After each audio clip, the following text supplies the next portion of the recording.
sometimes it feels like I was robbed of the full motherhood experience.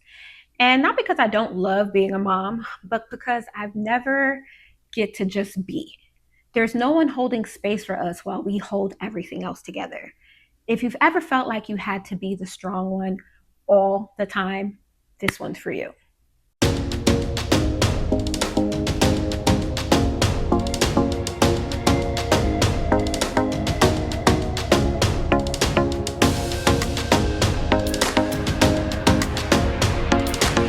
Hey, hey, beautiful people. Welcome to the Solo Mama Show, the space where motherhood meets real talk, healing meets hustle, and Jesus meets snack time. If you're new here, I'm Marylyne, solo mama of two beautiful boys, woman of color, entrepreneur, and grace chaser, doing her best to hold it down without losing her mind or her car keys. This is your judgment free zone, sis, where we cry a little, laugh a lot, and remind each other that even in the chaos, we are still chosen, called, and killing it. So, whether you're driving, folding laundry, or hiding in the bathroom so that you can get 5 minutes of uninterrupted peace, go ahead and settle in and let's get into it. On today's episode, we're talking feeling like you've had to trade softness for survival. So there's this myth of the soft motherhood experience. And I call it a myth because when it comes to solo parenting, it's a fairy tale, not our reality, right? Because you go into motherhood and you imagine shared parenting, help, rest, emotional safety, emotional support, a safety net, a tag team partner, all of the things, right? But what we end up experiencing is full time responsibility, no time to break down, no time to yourself, and having to be on 100% of the time, 100% of the time. So there are these cultural expectations of like being a mom and what it means to be a Black mom to Black children in a world that does not always love them.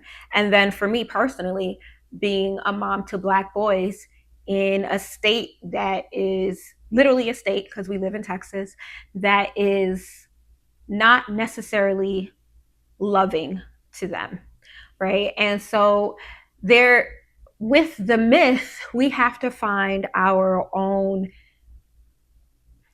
fairy tale in the midst of it all, right? Because the cards have been dealt, the beautiful babies are here, and like we always say, there's no time to dwell in the what ifs or the shoulda, woulda, coulda, have, or you know what she has over there and what they have over there, and it's just really living in our current reality. And yes, the reality is that there is no timeout, there is no quiet. And maybe I'm talking about myself. I have two very energetic, very opinionated, um, very energetic boys, and them being in two totally different age groups, they're actually kind of in the same phases of life right now, right? I feel like the sweet spot with parenting is kind of like between 6 and 10. And mamas, let me know in the comments, depending on where you are in your motherhood journey, if you agree. Because by the time they get to 6, they have a little bit of autonomy, a little bit of independence, a little bit of they don't need me 24/7, right? Because though you might still need me to make sure all the parts are cleaned thoroughly, at 6, towards 7 and 8, I can kind of trust that, okay, I set the foundation. He should know what to do, what to lift, what to get under, right? And so, they're dressing themselves, they're feeding themselves, they're showering themselves. So it's a little less need. But they haven't quite hit the preteen age where they become, for lack of a better word, assholes, and excuse my language, but that's what they are. Once they turn like 11 and 12 and they start feeling themselves a little bit, or, they have a little bit of height now, or whatever it is that's going on. And of course, mostly it's the fact that they're going into puberty. And their hormones are hormoning, and 9 times out of 10 they can't help it. That other one time, they probably were testing the limits because that's what they're supposed to do, right? We forget that as parents sometimes, that we went through those same phases. If they never push back, if they never question, if they never, speak their mind, how do they learn to do that in the real world? And as Black moms, at least again, speaking for myself and culturally, because I think I mentioned it in previous episodes, I'm Haitian. And in a Haitian household, baby, you couldn't even, like after you get a whooping and your body does the thing automatically, it's a biological response. It is a chemical response to getting my butt whooped for something I probably didn't do. And your body has that, like when you're trying to shut down the tears because they better not hear you cry. And then the crazy Haitians be like, oh, you want to fight me? Ma'am, absolutely not. I weigh 2 pounds, always have, and still kind of do. Right. And so you go from kind of being raised that way to trying to find that fine line of, okay, how do I let my child find their voice without feeling like they're being rude or disrespectful? Because sometimes they are. Sometimes they are. Okay. But for the most part, it's like, no, if they can't speak their minds here, how will they learn to stand up for themselves outside, right? How will they know to turn away from peer pressure or to advocate for themselves if even in their home, their safe space, their sanctuary, they're being shut down 24/7? And then granted, because I'm still working on this too, sometimes, especially on our harder days, our longer days, and on the days where you've tried me 50 times already, I have to literally fight my natural nature to just shut it down. Like to literally say, I don't even care what you have to say right now, just hush. Um, my children don't care about that though. They gonna say what they gotta say. Come hella high water, and whatever the consequences may be. If there is something on their spirit that needs to be said, maybe they're going to say it. I love that for them, not so much for me. Um, but there's this extra sense of responsibility when you are a mom, and I don't know who's here and who's watching or what your cultural background is, but I can only speak for Black moms, and raising Black boys in America. And there is this kind of responsibility that is not mine that I have to take on. And what does that mean? That means that I am not a man. I don't want to ever be a man. I get really upset every year when people send me Happy Father's Day posts because I am not now, nor have I ever been, or do I ever want to be a father. I am a mother doing the best that I can and working my butt off. But I am not a man. And there are certain things, no matter how much I try, or how many books I read, or how much I pray on it, there are certain voids that I just cannot fill. And I had to tell myself that early on. And we do our best to kind of fill that void in other places. And my boys are blessed, especially Ethan, to have a lot of uncles, godparents, and teachers and counselors who are in his corner and who are amazing father figures or big brothers or uncles and all of the things to him. um, but at the end of the day, no matter how hard anyone works, including me, and how much we pour into him, there is a void that is missing there. Especially because as he gets older and he's having certain experiences, these are things that he wants and needs his dad for. And I can't fix that. And it's so funny because I know this and I'm saying it to you guys, but I have yet to really like allow myself to settle in that and believe it. Um, but it's okay that I can't be all things to him, right? And I'm hearing myself say it, and I'm literally saying, Marylyne, like, listen to yourself in this moment. Because I don't ever want them to feel like they're missing something. But no matter how hard I work, how hard I try, how hard, how much sleepless nights I have, the reality is there is something missing. I can't teach him how to pee standing up. Jagger is 4 and he's still sitting down to pee. Granted, we've tried the sitting up thing and it's just going all over the place, but at least he has his big brother who he can emulate and follow. And Ethan lost his dad when he was 6. So still early on in life when there were certain things that he needed his dad for. But there are other things, I can tell them a million times to open the door for a woman or whatever, and they'll do it. And they have. They're really, if you meet my boys, they're really nice, polite, wonderful children in public. We're gonna fight our battles. Some of them aren't worth fighting. So in public, which is great. They don't embarrass me outside. But sometimes they forget, right? Sometimes they don't open the door. Sometimes they don't walk on the outside. But I also,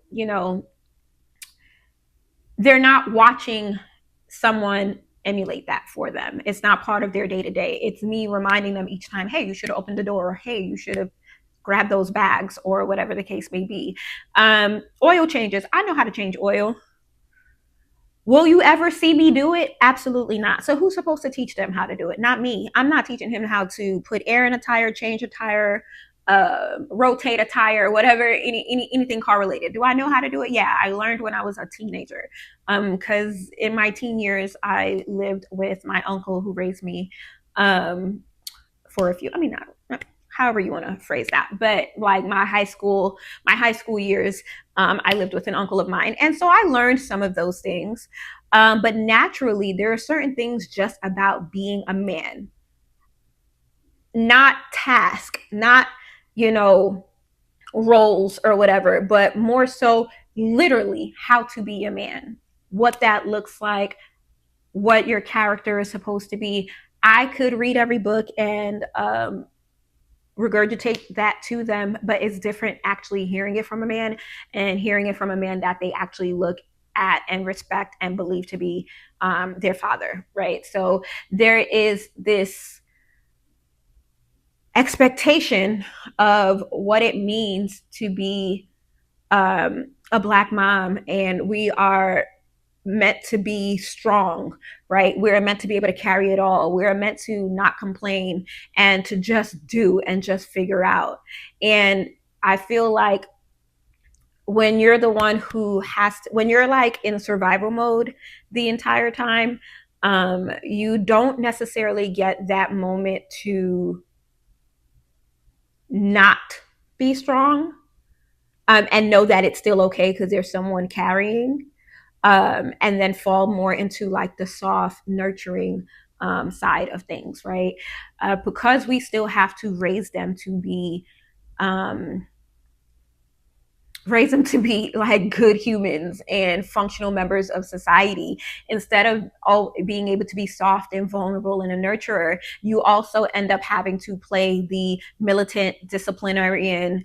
And not to say that moms in relationships who are married, who have their spouse, aren't also like disciplinarians, but more times than not, and even like the disciplinarian moms, because I've always been one of those, even when his dad was still around or whatever. His dad was his best friend and I was the rule maker and rule abider. It just is something about, I don't know if it is literally a hormonal thing, a nature thing, or whatever. It's something about hearing a man tell them to do something that instantly clicks. I don't know if it's the deep voice. I really couldn't tell you, because I'm not one of those moms that plays with my kids. I play with them, but I don't play with them. You know what I mean? And so I could tell them something a million times.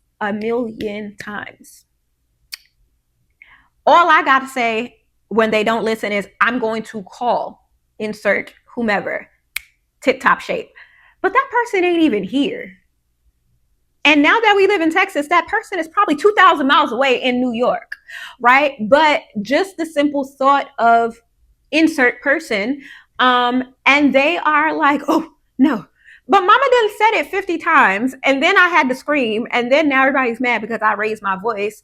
But there's just something about like being able to just be soft, just be mom, just be a nurturer.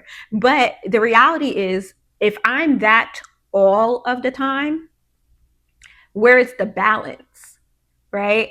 And instead of being able to lean into that and to just be that, I've found, at least for me, and especially because I do have boys, that I've had to be the disciplinarian more than I can be the nurturer.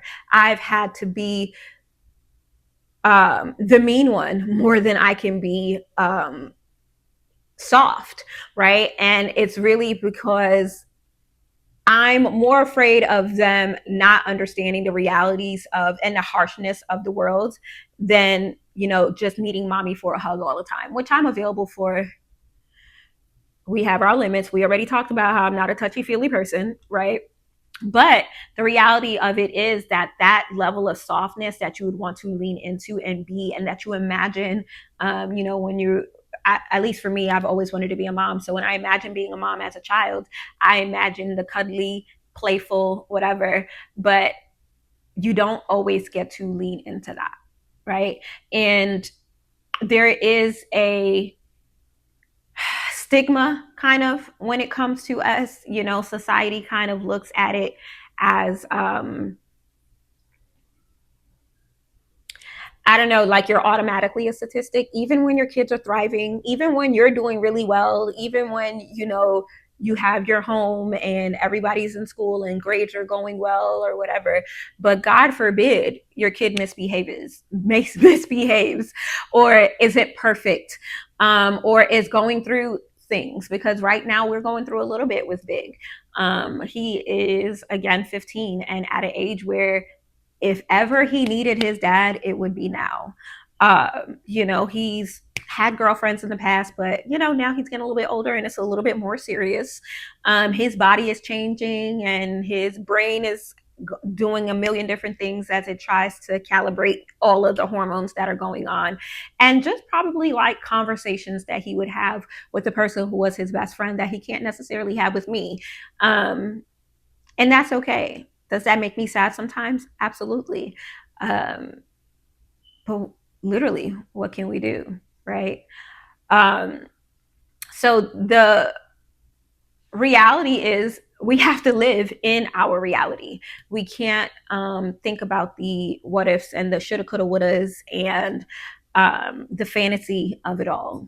16-year-old, 17-year-old Marylyne, if you would have told her 20 years down the line she'd be a single mom of two, a solo mom of two, she would have laughed at you, because that was not her reality. Her reality was, by the time she was 30, she'd be married with 4 kids. So by the time she was 37, her kids would have been, probably one of them Ethan's age by now, but she would have been in a happy, healthy relationship with her first love, and that would have been the end of the story. Then we get into kind of like the grief of doing it alone. It's naming that invisible grief, of not being able to share moments, of missing the partnered parenting dream, right? So there are things, and I mean, honestly, I started thinking about this very shortly after his father passed away, especially with Ethan. There's that added level of all of these moments that should be shared, right? There should be someone else here with me to experience them. Um, you don't have, right? You're experiencing all of their first on your own, the first time they walked or the first time they talked. So even happy moments, right? Eventually, he'll be a grandma, but his dad will miss the opportunity to meet his grandchildren when he graduates high school. When he graduated, his dad was there when he graduated kindergarten, but when he graduated elementary school, all of these moments that you wish you had your person to kind of lean on and turn to and hug, and like we did it, um, you don't have those, right? So I mean, granted, yes, you pat yourself on your back and you say, I did it, I got them here, or whatever, but there are some of those moments where you needed a shoulder to cry on, and that shoulder should have, or maybe you wanted it to be a partner, right? And that dream of having a partner and sharing the parenting, it's not there. And allowing yourself to kind of be okay with that and grieve that, because that is your reality, and that reality never changes. It's not a momentary thing. Now, could your solo parenting uh, journey end eventually? Absolutely. The goal, hopefully, eventually, is to find the man of God that was created just for us, and then never having to go through those moments alone again. But that is with now a parent that we brought into our situation, not so much with their other parent, right? Their other chromosomal contributor. Um, I don't even know why I said that. But, anyways, so it's, and with all of that, it's still kind of like feeling guilty again for even having those feelings of grief. Isn't that crazy? Isn't it crazy how many different times a day we allow ourselves to feel this guilt that we cannot control, this guilt that we did not create, this guilt that shouldn't even exist, because even through all of this, even through the grief, even through the loneliness, even through not being able to fall into your natural nurturing, vulnerable position, um, you're still doing it, right? You wake up every morning and you're doing it. And I don't know why we have the terrible habit, or maybe it's just me. I don't know. I can actually only speak for myself. But we have this terrible habit of just being so hard on ourselves and falling more into the negative than the positive. Because for every negative, there are 50 positives.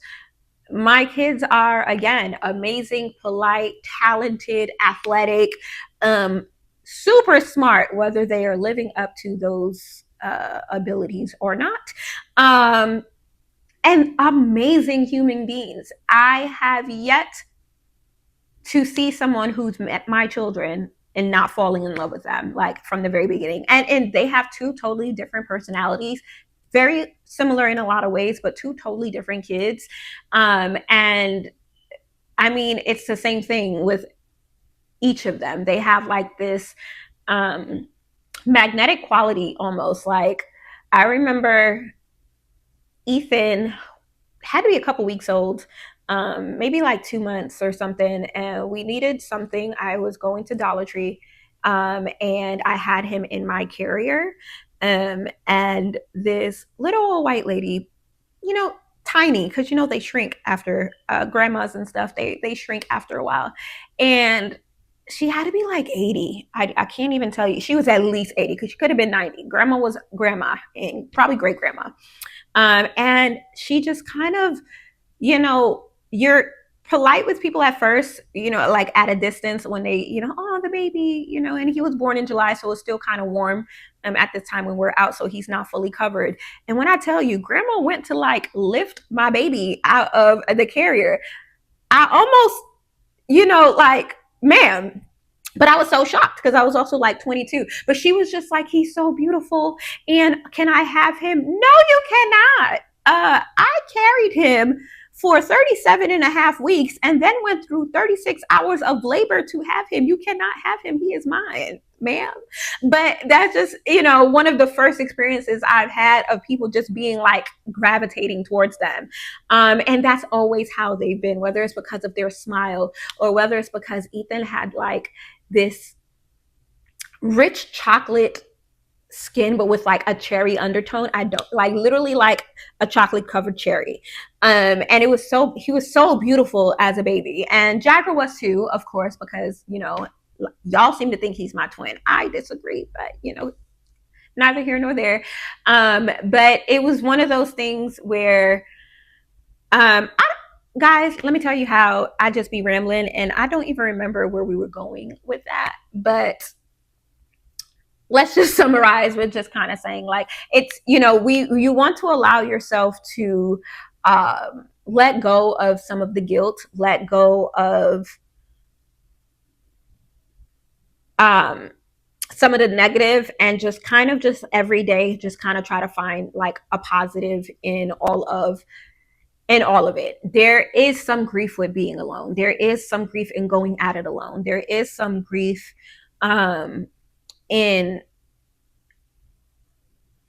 what could have been or what my child deserves, my children deserve, and not being able to give that to them or whatever the case is in terms of like a family unit. And you're allowed to feel it. You have to feel it in order to get through it. But you don't want to sit in it. You don't want to dwell in it. You don't want to allow that to become part of your identity. Because again, you are doing a job that requires at minimum 2 people by yourself all day, every day. Right. So there's also like this pressure to be everything, right? Because you have to be a mom, you have to be dad, you have to be a provider, you have to be a nurturer, you have to be a disciplinarian, you have to be an encourager, you have to be all of these things all at once.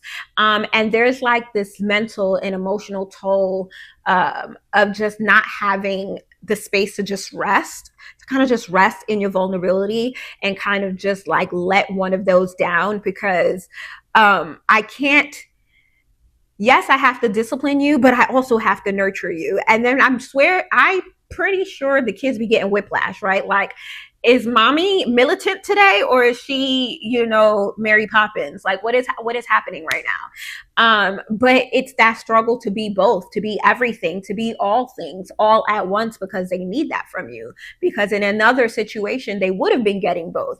Yes, daddy would have disciplined, but they could have ran to mommy and got a hug. Now I got to discipline you and give you a hug. And they just sitting there like, this lady might just be crazy. And can you blame them? And the feeling like unseen and uncelebrated in any capacity as a mother or father, even if you had a village that had 100 people in it, we don't go into it thinking that we're going to get the best mom of the year award, right? But usually, and at least if you have a strong, capable partner, emotionally, mature, there is someone to kind of remind you, hey, you're doing amazing. Hey, I see you. Happy Mother's Day. Here's some flowers. Happy birthday. Happy Wednesday.